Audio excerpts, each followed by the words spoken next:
मैं ये चाहता हूँ कि आर्टिस्टों को चाहिए कि वो सिर्फ इस इंडस्ट्री पे, क्योंकि अभी ग्रोइंग है ये, इस पे डिपेंडेंट होकर के इसमें अपना कैरियर तो बना सकते हैं, लेकिन इस कैरियर पे अभी डिपेंडेंट होने की जरूरत नहीं है। वो अपना साइड में अर्निंग का अगर उनको जरूरत है तो उनको साइड में अपने अर्निंग के सोर्सेज जो है दूसरी तरफ भी डेवलप करना चाहिए।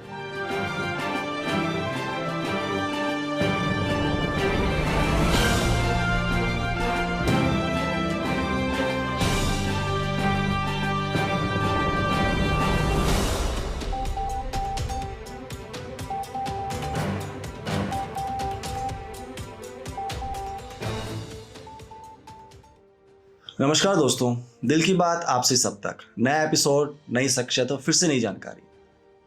फिल्मों में काम करना हर किसी का शौक होता है। हर किसी को लगता है कि मैं बड़ी स्क्रीन पर दिखूं, dance, acting, modelling, singing, whatever किसी भी रूप में हो। लेकिन अगर आपको सही रास्ता मिल जाता है, सही प्लेटफॉर्म मिल जाता है, तो नो डाउट आपकी लाइफ अच्छी निकलती है, आपको अच्छा प्लेटफॉर्म मिलता है। लेकिन होता क्या है कि हम अच्छे हाथों में बहुत कम जा पाते हैं और गंदगी में या चकाचौंध में बह जाते हैं, और फिर हमें लगता है कि ये इंडस्ट्री बहुत बुरी है, बहुत गलत है। आज इसी टॉपिक पे हम बहुत सारी बातें करने वाले हैं, बहुत सारी जानकारी हमें मिलने वाली हैं। राजस्थानी सिनेमा के भीष्म पितामह कहे जाने वाले फिल्म निर्माता एन.के. मित्तल जी से मैं सबसे पहले स्वागत करूंगा सर आपका। सर, स्वागत है आपका इस कार्यक्रम में। और सर, बेसिकली फिल्मी जगत कहें तो बहुत बड़ा स्कोप है। इसमें टेक्नीशियंस, कलाकार, साउंड इंजीनियर्स, इतना बड़ा फील्ड है कि आप इसमें अपना करियर भी बना सकते हैं और अर्न भी कर सकते हैं और अपनी ज़िंदगी को भी खुशहाल तरीके से जी सकते हैं। तो बहुत सारे अनुभव आपके पास हैं उम्र के इस पड़ाव में, और बहुत सारी फिल्में आपने बनाई जो राजमंदिर, राजस्थानी सिनेमा का जो एक मंदिर ही कहा जाता है, वहाँ पे आपकी फिल्में हमेशा लगती रही। तो मैं बहुत सारे एक्सपीरियंस आज आपसे जानना चाहूँगा बेसिकली। लेकिन सबसे पहले मेरा जो सवाल आपसे है कि आपने इस सिनेमा जगत को क्यों चुना? ऐसा है, देखिए कि मेरे यंग लाइफ में मैंने स्टेज किए हैं, रविंद्र मंच पे भी मैंने स्टेज किए हैं। शौक था मेरा नाटकों में पार्टिसिपेट करना, स्कूल टाइम में भी, और सिंगिंग भी मैं किया करता था स्टेज पे। तो वहीं से मेरे कुछ साथी थे रविंद्र मंच पे, तो वो जब बॉम्बे पहुंच गए इंडस्ट्री में, फिल्म इंडस्ट्री में, तो उनमें से ही कोई मेरे पुराने साथी, 2009-10 की बात है, तब वो आए कि साहब, मित्तल साहब, आप एक फिल्म बनाओ। तो मैं भी उस जमाने में 80, 81, 82, 84, 85 में कभी कभी सोचा करता था कि यार लोग इतनी फिल्में बनाते हैं, इतना बड़ा बड़ा पैसा कमाते हैं, तो why should I not do like that. तो उन्होंने मुझे ऑफर किया, और उस वक्त कुछ यूँ समझ लीजिए कुछ साधन मेरे पास भी थे, मैं करने की स्थिति में था। तो मैंने एक छोटे बजट की फिल्म के लिए उनसे हाँ कर दी कि चलो आप बनाओ। एक हिंदी फिल्म थी,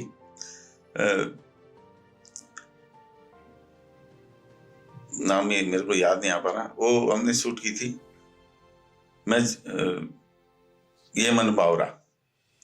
ये फिल्म हमने राजस्थानी फिल्म, वो हिंदी फिल्म बनाई स्टार्टिंग में, और बीकानेर में इसको शूट किया। और हालांकि वो फिल्म रिलीज नहीं हो पाई किसी वजह से, लेकिन बहुत अच्छी फिल्म थी। उसके सारे वो पड़े हैं, रखे हुए हैं हमारे पास। तो इस तरह से फिर हम शुरू हुए। फिर वो अधूरी रह गई, तो दूसरी फिल्म के लिए एक दूसरे डायरेक्टर लखविंदर सिंह जी मुझसे मिले कि सर, मैं आपको, एक बहुत बढ़िया सब्जेक्ट है और मैं इसके लिए आपसे रिक्वेस्ट करता हूँ कि आप इसको प्रोड्यूस करो। तो फिर मैंने उनको भी हाँ कर दी कि ठीक है, आप बनाओ। तो बाड़मेर में हमने उसकी शूट की, फिर झुंझुनू में की, बगड़ में की, इस तरह से शुरुआत हुई। फिर वो रिलीज भी हुई और बहुत अच्छा रिस्पॉन्स मिला। बहुत अच्छी फिल्म है, आज भी यूट्यूब पे अवेलेबल है। तांडव राजस्थानी फिल्म बहुत अच्छी फिल्म है, देखने लायक फिल्म है। मैं तो समझता हूँ कि बॉलीवुड की टक्कर की फिल्म है वो, लेकिन एक राजस्थानी फिल्म होने की वजह से लोग ये सोचते हैं कि राजस्थानी फिल्म में यार क्या छोटी सी रीजनल फिल्म होगी, लोग देखते नहीं है। तो ऑडियंस की कमी की वजह से वो अभी है, लेकिन यूट्यूब पे उसके बहुत अच्छे दर्शक हैं। सर, ये बहुत अच्छी बात है कि आपने मतलब इस इंडस्ट्री में अपनी पहचान बनाई और आज भी इस इंडस्ट्री में सक्सेसफुली काम कर रहे हैं। लेकिन मोस्टली हम देखते हैं कि 1 या 2 फ़िल्में करने के बाद में कलाकार में अहम आ जाता है, मतलब ग्लैमर की चकाचौंध में वो बह जाते हैं। उन्हें लगता है कि अब तो मैं ही सुपरस्टार हूँ। तो इस वजह से बहुत सी गलतियाँ वो करते हैं और कहीं न कहीं निर्माता, निर्देशक को उसका भुगतना पड़ता है उनको, उनकी गलतियों को। तो जो आपकी पहली फ़िल्म थी जो मतलब किसी वजह से आज नहीं आ पाई, तो उस वक़्त आपको मतलब पर्सनली कैसा महसूस हुआ? फिल्म जब बनाते हैं तो आप जानते हो कि पैसा भी बहुत खर्च होता है, और आर्टिस्ट तो जो रूटीन के कॉमर्शियल आर्टिस्ट हैं उनके तो कोई इफेक्ट होता नहीं है।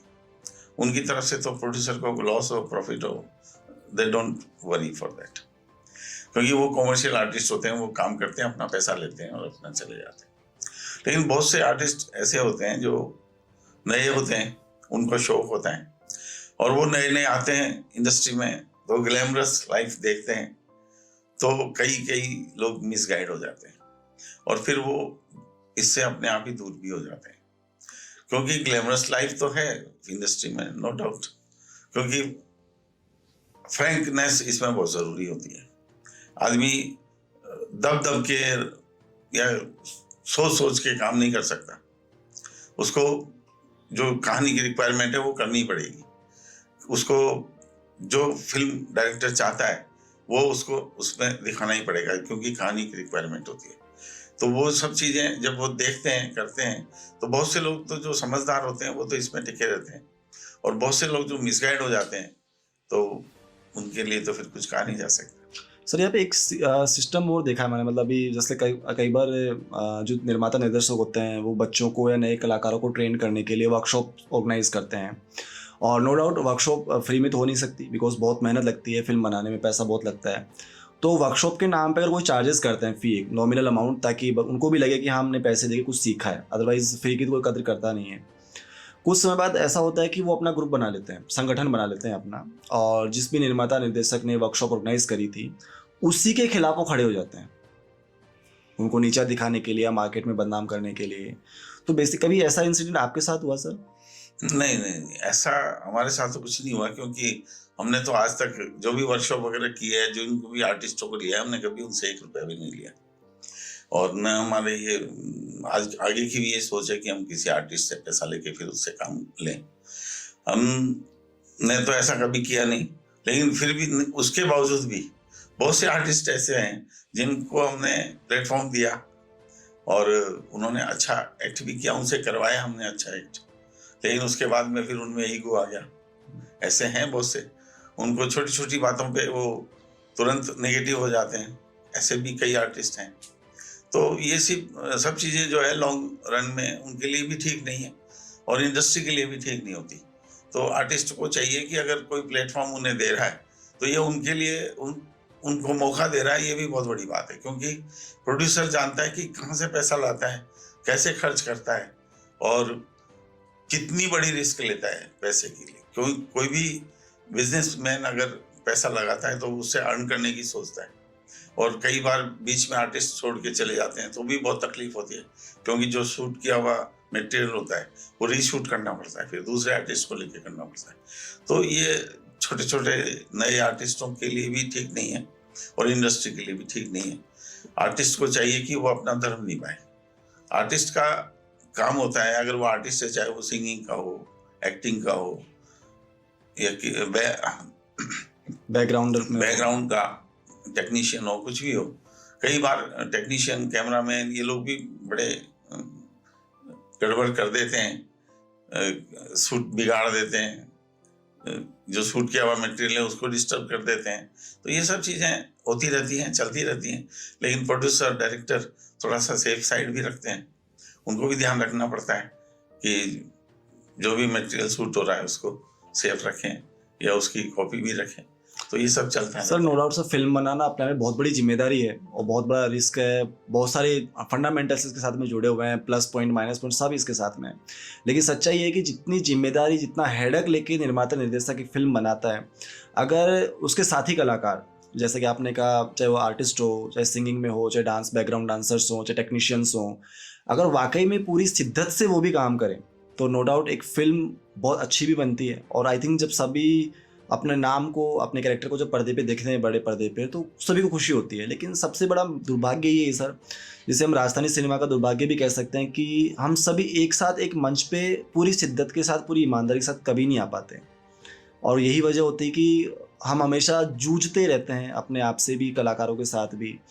और अभी सर एक लेटेस्ट फिल्म मुझे वाकई बहुत अच्छी लगी आपकी। जिससे पहले तांडव फिल्म आपने बनाई, और तांडव 2 जिसने राजस्थानी सिनेमा में वाकई में तांडव मचाया हुआ है, और भर भर के लोगों ने उस फिल्म को देखा है, सिनेमा हॉल आपके बुक रहे सारे। तो ये प्यार जनता का आपको मिला इस फिल्म के लिए। लेकिन इस फिल्म तक का जो आपका सफ़र रहा, वो नो डाउट बहुत ही स्ट्रगलफुल रहा, पेनफुल रहा आपका, जिसे मुझे लगता है कि कुछ ही लोगों ने समझा होगा आपके साथ ही। तो मैं एक वाकया भी सर जानना चाहूँगा इस तांडव 2 फिल्म को लेकर। बेसिकली जैसे कई बार भी सेंसर नहीं हुई थी, तो मार्केट में कुछ अफवाहें भी इसके लेकर उड़ी थी। तो उस दौरान आप अकेले थे आपकी मानसिक स्थिति के साथ में। तो मैं चाहूँगा वो मानसिक स्थिति भी आप शेयर करें, ताकि पब्लिक को पता चले कि जब फिल्म बनती है और जब प्लेटफॉर्म पे आती है, तब तक कितना स्ट्रगल लेकर एक निर्माता अंदर ही अंदर घुटता रहता है। देखिए, ऐसा है कि जब फिल्म बनाने की प्लान करते हैं, या जब कोई स्टोरी हमारे दिमाग में आती है कि चलो इस सब्जेक्ट पे फिल्म बना जाए, तांडव चूंकि एक अच्छी फिल्म थी, तो हमारे दिमाग में आएगी तांडव 2 बनाई जाए। तो पहले आर्टिस्टों का सिलेक्शन, ऑडिशन, फिर लोकेशंस हंट करना, फिर सारा तामझाम इकट्ठा करना, टेक्नीशियंस को बुलाना, कैमरामैन, लाइट, मतलब हर तरह की सैकड़ों चीज़ें होती हैं। लोकेशन के ऊपर फिर उनको ठहरने की व्यवस्थाएं करना, खाने पीने की व्यवस्थाएं करना, चाय नाश्ते की व्यवस्थाएं करना, हजार तरह की प्रॉब्लम्स डे टू डे और डे टू नाइट इनको फेस करना पड़ता है। सबके नखरे भी उठाने पड़ते हैं। और फिर भी कई अच्छे आर्टिस्ट भी हैं हमारे साथ, और हमारी जो टीम में आर्टिस्ट हैं, नो डाउट बहुत डिवोटी हैं, डेडिकेटेड हैं, ऑनेस्ट हैं और लेबोरियस हैं। तो वो लोग सब हमें सपोर्ट करते हैं, और उन सब की सपोर्ट से अभी तांडव 2 हमने शूट किया। और फिर सेंसर में जब भेजा, तो सेंसर वालों ने, अब चूंकि सेंसर तो कराना इम्पोर्टेंट है, पार्ट ऑफ फिल्म मेकिंग है, तो अब सेंसर बोर्ड ने उसमें कुछ करेक्शंस कर दिए थे। तो 1 महीना तो उसमें निकल गया, करेक्शन को दोबारा रीसबमिट करने में फाइल को। फिर अगेन उसमें कुछ उन्होंने ऑब्जेक्शंस कुछ आ गए थे कि ये सीन हटाओ, ये सीन हटाओ, इसमें ऐसा कुछ करो। तो फिर उसको करना पड़ा। तो जो हमारा शेड्यूल था कि हम इसको 27 नवंबर को रिलीज करते, वो डेफिनेटली उसकी वजह से, सेंसर नहीं होने की वजह से डिले हुआ। तो लोगों में एक नेगेटिव, कई जो सिनेमा के पुरोधा हैं उन लोगों ने कुछ नेगेटिव बातें भी की, but doesn't matter, this is part of business, कोई खास बात नहीं है, इससे कोई फर्क नहीं पड़ता। फिल्म रिलीज होना, करना और बनाना, फिर उसको रिलीज करना, ये बहुत टफ टास्क है, इतना आसान काम नहीं है। इसको जब फिल्म बनाते हैं तब पता चलता है कि कितनी मुसीबतें हैं। बहुत सी फिल्में हैं, बहुत से डायरेक्टर हैं जो फिल्में तो बना देते हैं लेकिन उनको रिलीज ही नहीं कर पाते। ऐसे भी बहुत से डायरेक्टर हैं, सैकड़ों फिल्में होंगी जो आधी अधूरी पड़ी हैं, प्रोड्यूसर के पैसे को डब करके बैठ जाते हैं। तो वो चीज़ें नहीं होनी चाहिए। ये बात मेरे साथ ऐसा नहीं हुआ। मेरे तो जो भी डायरेक्टर हैं बहुत ऑनेस्ट हैं, लेबोरियस हैं, फेथफुल हैं, और मुझे तो उनके साथ में कभी कोई शिकायत का इस तरह का मौका मुझे मिला नहीं। लेकिन मैं सुनता रहता हूँ कि बहुत से डायरेक्टर जो हैं वो फिल्में बना देते हैं, उनको नॉलेज ही नहीं होती, आधी अधूरी नॉलेज रख करके प्रोड्यूसर का पैसा फंसा देते हैं, फिल्में रिलीज तक पहुंच ही नहीं पाती, सिनेमा तक पहुंच ही नहीं पाती। तो इस तरह के जो लोग इंडस्ट्री में हैं उनको अपने आप से परहेज करना चाहिए, या फिर वो उनको सोचना चाहिए कि दूसरे का पैसा क्यों फंसवाते हैं। ये बहुत बड़ा पैनिक पार्ट है राजस्थानी फिल्म इंडस्ट्री में।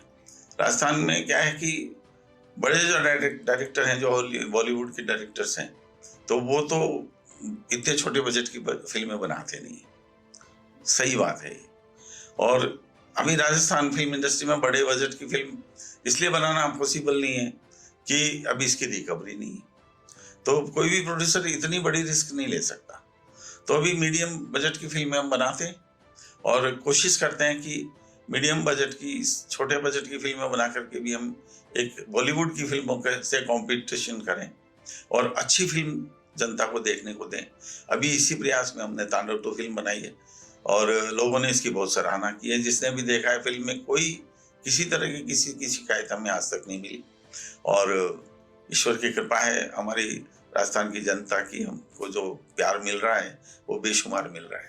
और अभी ये जो फिल्म है वो पूरे राजस्थान में रिलीज करेंगे, राजस्थान में चलेगी। अभी हमने इसको देखने के लिए कि देखें कैसा रेस्पॉन्स मिलता है पब्लिक का, हमने सिर्फ राज मंदिर में इसको रिलीज किया। अभी 9 शो हमारे राज मंदिर में हुए हैं, हाउसफुल हुए हैं। तो ये बहुत बड़ी बात है कि राजस्थानी सिनेमा का पिछले 30 साल में पहली शायद एक फिल्म बनी है जिसमें लोग अपने आप जुड़े हैं और ऑर्गेनिक ऑडियंस हमें मिली है। ये बात आपने बिल्कुल सही कही सर। कॉर्पोरेट ऑडियंस नहीं है हमारे लेकिन वाकई में बहुत सी चीज़ें जो एक्चुअल में हमें समझना चाहिए कि जब एक फिल्म निर्माता फिल्म बना रहा है, एक निर्देशक अपनी कल्पना शक्ति को उसमें पिरो रहा है एक लेखक की लिखी हुई कहानी के अंदर कि इसको ऐसे बनाया जाए या फिल्माया जाए, तो कल्पना शक्ति, पैसा, मेहनत बहुत लगता है। लेकिन यही दुर्भाग्य है कि हम उन निर्माता निर्देशक का साथ नहीं देते और उस मुकाम पे जो खुशी चाहिए वो खुशी हम महसूस नहीं करते। उसके अंदर भी कहीं ना कहीं हम टांग खिंचाई करते रहते हैं, लैग पुलिंग। शायद इसी वजह से हम लोग आज राजस्थानी सिनेमा में इतने ऊपर नहीं उठ पा रहे। और मुझे लगता है कि सर आप अकेले पुरोधा हैं जो इस भार को लेकर चल रहे हैं, बिकॉज निर्माता निर्देशक तो बहुत सारे होते हैं लेकिन वो इस भार को उठा ही नहीं पा रहे। 1 या 2 फिल्मों के बाद ढेर हो जाते हैं। और मुझे बड़ी खुशी है कि आपकी फिल्म तांडव 2 के अंदर मेरी बच्ची, मेरी स्टूडेंट परिणीता शर्मा भी है जिसने बहुत अच्छा रोल किया, मैंने देखा। और लेकिन मैं उस बच्ची को देख के बड़ा खुश होता हूँ कि आज उस बच्ची ने इतना अच्छा मुकाम भी हासिल किया। और सबसे अच्छी बात है कि आज राजस्थानी सिनेमा में आपके साथ वो काम कर रही है, तो मुझे बड़ी खुशी होती है उस बच्ची को देखकर पर्सनली। और सर एक बात और जानना चाहूँगा इस प्रोग्राम के माध्यम से आपसे कि जो नए यंगस्टर्स हैं जो मतलब अपना भाग्य देखते हैं या अपने आप को सिनेमा के पर्दे पे देखना चाहते हैं as a actor, as a dancer, as a singer, as a technician, क्योंकि बिकॉज बहुत बड़ा स्कोप है इसके अंदर, तो वो किस तरह से आपको अप्रोच करें या किस तरह से वो अपने आप पर मेहनत करें कि आप तक वो पहुंच पाएं? देखिए ऐसा है कि राजस्थान फिल्म इंडस्ट्री जो है ना अब डेवलप करने लगी है और हमें भी लगने लगा कि अब राजस्थानी फिल्म इंडस्ट्री जो है वो बहुत अच्छा ग्रो करेगी और बहुत ही स्कोप है इसमें, कोई शक ही नहीं है। और नए आर्टिस्टों को चाहिए कि वो इसमें पार्टिसिपेट करें। उसके लिए हमारा ऑफिस है लाल कोठी पे, ऑडिशन दें, ज़्यादा से ज़्यादा लोग ऑडिशन दें तो उससे उनकी जो टैलेंट है उनका हमें पता लगे, उनकी फेस वैल्यू पता लगे, स्क्रीन कैसा है के ऊपर उनका कैसा आता है, वो फिल्म में किस तरह का उनका प्रेजेंटेशन है, तो वो सब चीज़ें हम देखते हैं। उसके बाद ही उसको सेलेक्ट करते हैं और स्टोरी के अकॉर्डिंग हमें कास्टिंग करनी पड़ती है। तो ये सब चीज़ें हैं और कोई बुरी बात नहीं है फिल्मों में आना, फिल्म के लिए काम करना, सिंगिंग करना, एक्टिंग करना, डबिंग, एडिटिंग, बहुत सारी चीज़ें हैं जो मतलब इसमें हज़ारों लोगों को इसमें खपाया जा सकता है।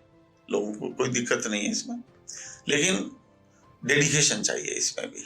अपनी जो उसमें टैलेंट है वो उसको 100% दे, 200% देने की कोशिश करें, वो कोशिश करते रहें। क्योंकि आजकल तो वैसे भी सोशल मीडिया की माध्यम से हम देखते हैं कि छोटे छोटे बच्चे नए कलाकार उभर के आ रहे हैं। तो कलाकार तो हम सभी हैं, आप भी कलाकार हो, जितने भी दर्शक देख रहे हैं वो सब भी कलाकार हैं, लेकिन उन कलाकारों को एक प्लेटफॉर्म मिले, एक सिस्टम में वो आए, क्योंकि बिना सिस्टम के कोई काम करने से कोई मतलब नहीं है। अभी मैं ये पांचवी फिल्म मेरी तांडव 2 रिलीज हुई है और अभी 7-8 फिल्में मेरी और तैयार पड़ी हैं, ऑलमोस्ट उनकी शूटिंग कंप्लीट है और वो भी जल्दी रिलीज हम 2025 में हम चाहते हैं कम से कम 3 फिल्में हम और रिलीज कर दें और फिर 2026 में 4-5 फिल्में और रिलीज करने की तैयारियां हैं हमारे पास और वो धीरे धीरे हम रिलीज करने की कोशिश कर रहे हैं। तो और उसमें हमारे पास अभी भी 300-400 आर्टिस्टों का डाटा है और बहुत अच्छे आर्टिस्ट हमारे साथ जुड़े हुए हैं।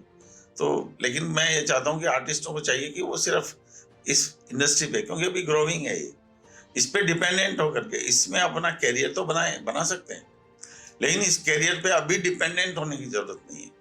वो अपना साइड में अर्निंग का अगर उनको जरूरत है तो उनको साइड में अपने अर्निंग के सोर्सेज जो है दूसरी तरफ भी डेवलप करना चाहिए। ये बात आपने बहुत अच्छी बताई सर। बेसिकली जो मैं क्योंकि इस अभी इंडस्ट्री के ऊपर डिपेंडेंट होकर के वो अपना खाना खर्चा नहीं निकाल सकते। अभी तक तो ये स्थिति है। क्योंकि अभी मोस्टली लगता है कि हमने फिल्म बना ली है, एक फिल्म में काम कर लिया, तो उनको लगता है कि मैं as a actor as a singer अब फेमस हो चुका हूँ और अब मैं साइड में कोई काम नहीं करूँगा, अदरवाइज मेरी फेस वैल्यू खत्म हो जाएगी या कोई छोटा मोटा काम मिलेगा तो वो काम नहीं करना चाहता। तो बेसिकली वो अर्निंग पर्पज से ना बहुत डिप्रेशन में रहते हैं और उनको लगता है कोई फिल्म मिले, कोई शो मिले जहाँ मैं गेस्ट के रूप में जाऊँ, वहीं से मुझे अर्निंग मिले।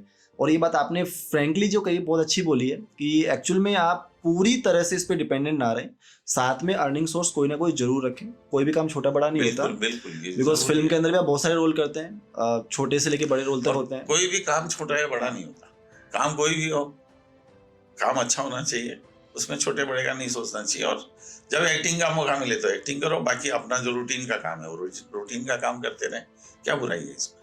ये बहुत बड़ी बात कही सर आपने, क्योंकि बेसिकली अभी हम देखते भी हैं कि यंगस्टर्स हैं, एक बार काम मिल जाता है उनको तो वो दूसरा काम करना ही नहीं चाहते हैं।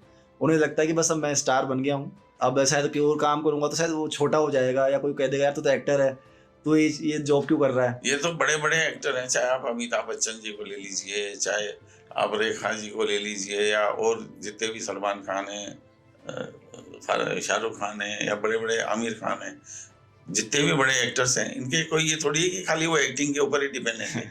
इनके भी कई तरह के बिजनेस है, होटल्स चलते हैं, बड़ी बड़ी इंडस्ट्रीज चलती हैं, और कई काम ये लोग करते हैं, उनसे भी इनकम उनकी होती है। तो ये कोई जरूरी नहीं है कि आप अगर एक्टर बन गए तो बस एक्टिंग पे डिपेंडेंट हो करके और आप अपना लाइफ को सेटअप करें, या तो इतने बड़े आप एक्टर बनो कि भाई आपको करोड़ों रुपए इसी से मिलते रहे, इतने फेम हो जाओ आप।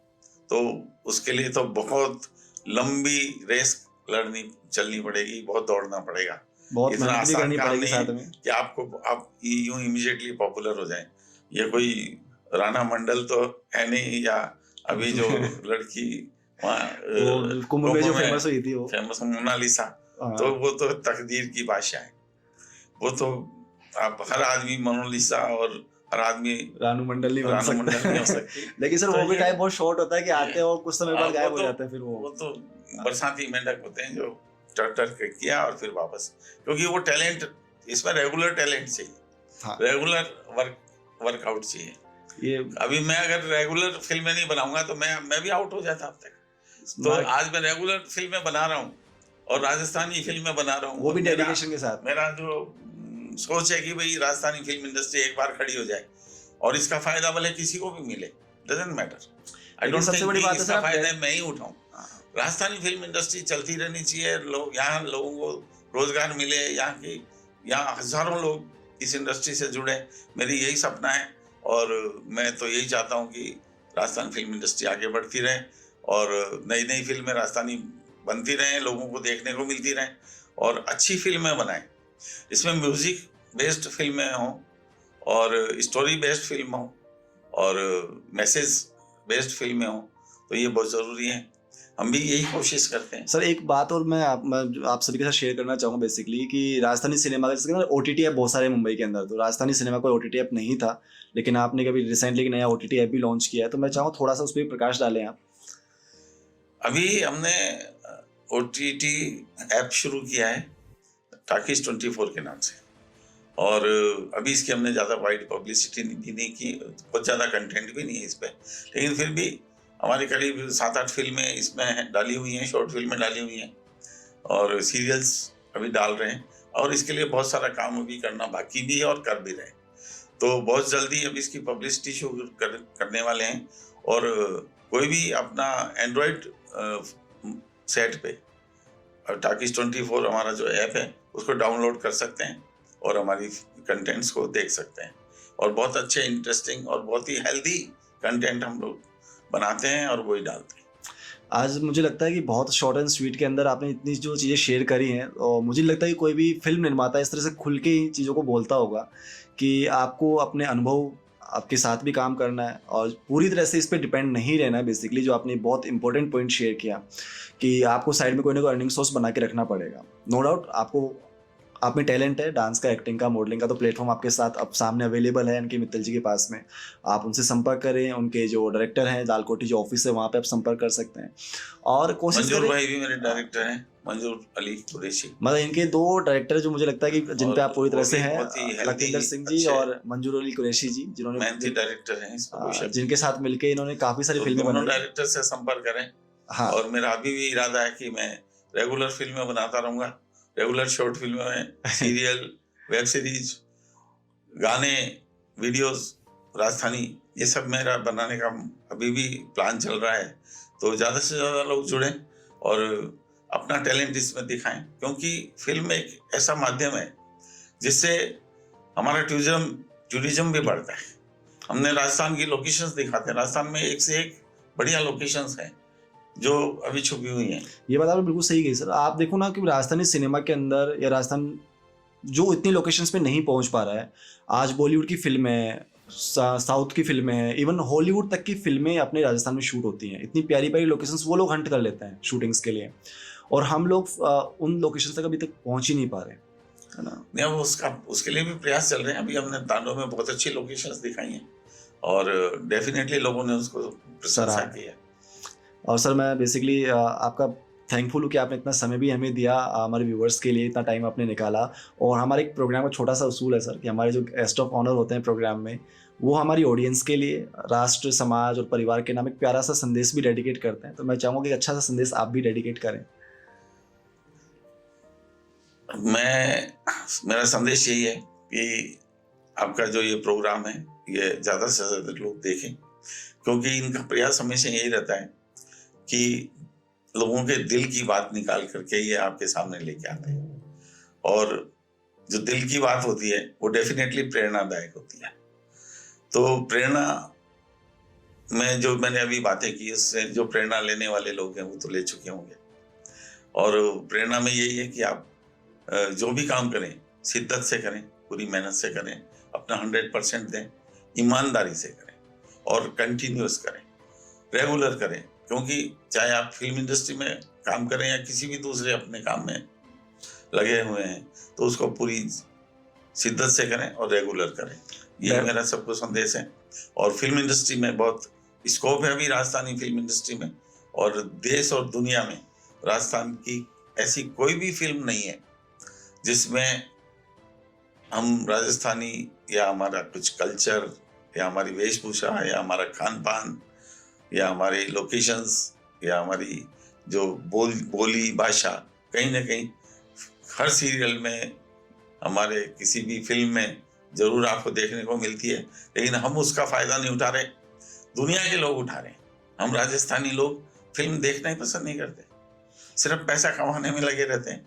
लेकिन मैं ये कहता हूँ कि फिल्म देखो, पिक्चर हॉल में जाके देखो, क्योंकि आप मोबाइल में फिल्म देखते हो उसका कोई मजा नहीं आता। उसमें आपका जो है टोटल उसमें कंसंट्रेशन होता ही नहीं है। आप जब फिल्म को जाके और पिक्चर हॉल में देखते हैं तो आपको अंधेरा करके जब फिल्म आप देखते हैं, आप पूरी दुनिया से कट ऑफ हो जाते हैं और कितनी इत्मीनान से और कितने इंटरेस्ट से फोकस होकर के आप फिल्म को देखते हैं और निश्चिंत होकर के फिल्म को जब देखते हैं तब आपको फिल्म समझ में आती है और अच्छी लगती है। और नई जनरेशन हो या पुराने हमारे साथी, मैं सबसे यही रिक्वेस्ट करूंगा कि फिल्मों को पिक्चर हॉल में जाकर के देखना शुरू करें, आपको बहुत अच्छा लगेगा। और रियल में एंटरटेनमेंट वही है, क्योंकि अगर आप टीवी पे देखते हैं या इसमें तो 70 काम, आपका दिमाग 70 जगह घूमता रहता है, 70 काम आपके घर में चलते रहते हैं, तो वो फिल्म देखने का देखना नहीं होता। आप फिल्म देखें, पिक्चर हॉल में जाकर के देखें, ताकि इससे हजारों लाखों लोगों को रोजगार मिलता है। आप उसमें भी पार्टिसिपेट करें। ये बात आपने बिल्कुल सही कही सर। सिनेमा के लिए हमें सिनेमा हॉल तो जाना ही पड़ेगा। और डेफिनेटली एक फिल्म जब बनती है और जब पर्दे पे उतरती है, बनने से लेके उतरने तक बहुत से लोगों को नो डाउट रोजगार मिलता है। हमारा टूरिज्म भी डेवलप होता है और काफ़ी लोगों के घर चलते हैं। सरकार को भी पैसा मिलता है टैक्स के रूप में, तो उससे हमारे कई अच्छे काम होते हैं। सरकार हमारे पैसे से ही तो हमारे लिए सुविधाएं उपलब्ध कराती है। बिल्कुल। तो पैसा मतलब एक फिल्म नहीं, सरकार को, तो सरकार वो बेसिकली एक फिल्म नहीं है, वो फिल्म तक ही सीमित नहीं है, बहुत सारे लोगों तक उसका स्कोप फैला, उसका दायरा फैला हुआ है। और नो डाउट हमें इसका यूज़ भी करना चाहिए। और कहीं ना कहीं हम आर्थिक सहयोग भी सरकार को कर रहे हैं, पारिवारिक लोगों को भी सहयोग मिल रहा है, समाज में भी एक अच्छी चीज़ें जाती हैं, मैसेज जाती है फिल्म के माध्यम से। तो नो डाउट हमें कहीं ना कहीं कनेक्ट रहना चाहिए और कोशिश करना चाहिए कि जो फिल्म मेकर्स हैं उनका हम सम्मान करें, तहे दिल से सम्मान करें और उनको अच्छी से अच्छी सुविधाएं उपलब्ध कराने की कोशिश करें। सर आपने इतना समय दिया उसके लिए बहुत बहुत धन्यवाद। फिर मिलेंगे नए एपिसोड में नई शख्सियत के साथ, नई जानकारियों के साथ। दिल की बात आपसे सब तक।